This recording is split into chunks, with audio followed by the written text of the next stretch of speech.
Hey guys, I'm so sorry I'm late for this video. I just had a lot of stuff to do. But anyways, I'm Marian. If you guys haven't seen my other videos, I get questions on Tumblr, and I just, for a few people who asked me to do it on YouTube. So I make videos every Friday for you guys. And the three things people asked me were, what do you think of friends with benefits? When is it okay to give your ex a second chance? And the third one was a specific question this girl had asked me, but I'm going to generalize it so all of you guys can get something out of it. And it was what to do after you tell the guy that you like them. This could be for a guy or a girl. To begin with, friends with benefits, I don't want to get too much into it because I want to make a separate video about this one, but I'm just going to give you the basics of what I think. I personally don't like it. I feel like if you should either be in a relationship or should not be in a relationship, because most of the time that I've seen, if something is like friends with benefits, either the girl or the guy likes the other person, so they say, so like let's say the girl likes the guy and he says let's be friends with benefits. Sometimes girls think, oh, if we do this maybe he'll start to like me, and it's just like it doesn't work and it ends up hurting the person. And on top of that, I just think that if a person is friends with, can be with you like a relationship kind of way, and get all of the stuff that they would in a relationship, and then go home and be single, they would never want to be with that person because they have the girl and they have the freedom, or the guy.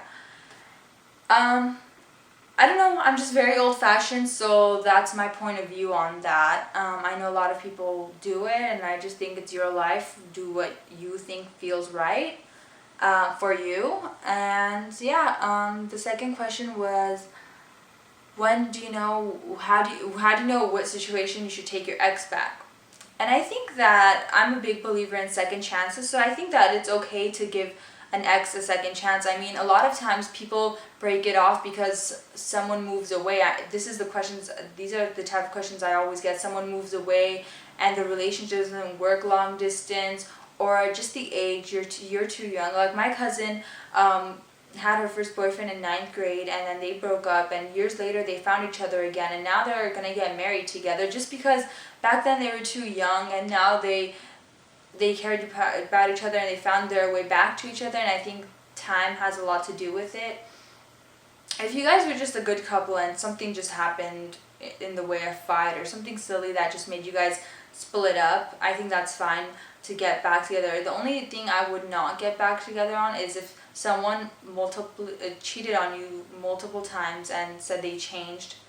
But actions speak louder than words, so you can't just say I changed and hope the person just wants you back just like that. And other than that, if you guys argue a lot, I know a lot of couples that argue insanely. And I used to talk to someone, we were never together, but we would argue like every single day.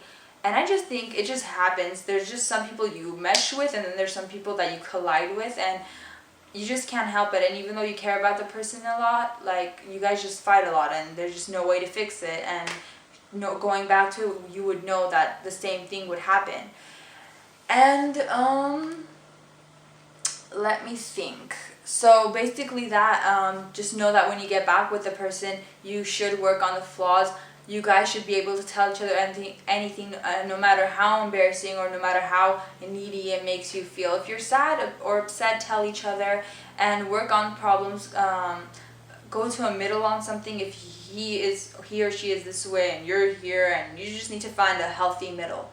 The third question was what to do after you tell the person you like them. And I just think you did enough. You were brave enough to tell them. Now it's good for you because you won't be wasting your time wondering what if, or what would have happened if I said anything. You did the right thing. You said what you had to say. It's all off of your chest. And now he or she has to make the next move. If they do something like text you or want to hang out or anything like that, that means they're interested in you and they're happy that you told them. You just have to wait it out. If they don't do anything, that means that they're just not into you, and if that's their way of telling you, then that's a little immature. I think the person should say, I'm sorry, I'm not into you. But you just have to wait it out and see what they say, I think. But yeah, that was all for this week. Sorry I was a day late on my video, but next time I promise I'll be on time. If you guys have any questions that you want me to do on YouTube, I will be more than happy to do it for you guys. And yeah, I'll see you guys next week.